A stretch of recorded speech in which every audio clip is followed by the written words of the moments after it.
There's a story I found, and I fell in love with it. Is about a very tender moment between a father and his son. And he was a craftsman, and this boy's probably about 7 to 10 years old and around there. And they went into their garage, and for weeks, for months, they were crafting a boat. And this is a boat that they built. They built the planks, they glued it together, they clamped it, they held it, they put lacquer on it, they painted it, they put little SS whatever, minnow, we'll go with that one, and old stuff there. Anyway, and they finally take this boat out to the shore. I don't know, maybe they're in the Finger Lakes of New York, maybe they're in Erie, Pennsylvania, maybe they're the Great Lakes off Michigan, who knows? But they take it out to some Great Lake, and they push it out. The little boy's doing this, right? He pushes it out, and the wake of the waves, brings it back, and he pushes it back out again, and it brings it out. Well, this one time, you know what's going to happen, right? He pushes it back out, and this time it didn't catch a wave, and it drifted off. And all they could do is stand on the shore and just watch it drift away.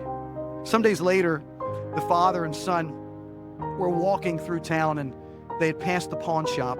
And as they passed the window of the pawn shop, they look, and there's the boat. And the little boy's like, "Dad, it's our boat. It's our boat." So they go into the shop owner, and he says, "Hey, this is the boat that we built. Can we get it back?" And he said, "Well, son, I don't know whose boat that is, but all I know is this. If you want that boat, you're going to have to buy it."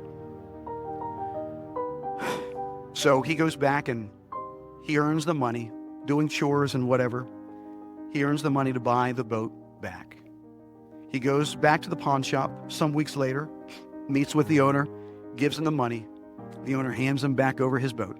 He and his father make their way out the door, and as they're walking out the door, the father hears him say this, holding the boat closely to his breast.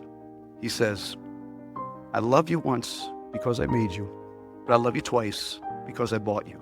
Isn't that a precious picture of what redemption is? God loves us because he made us, but we drifted because of our sin.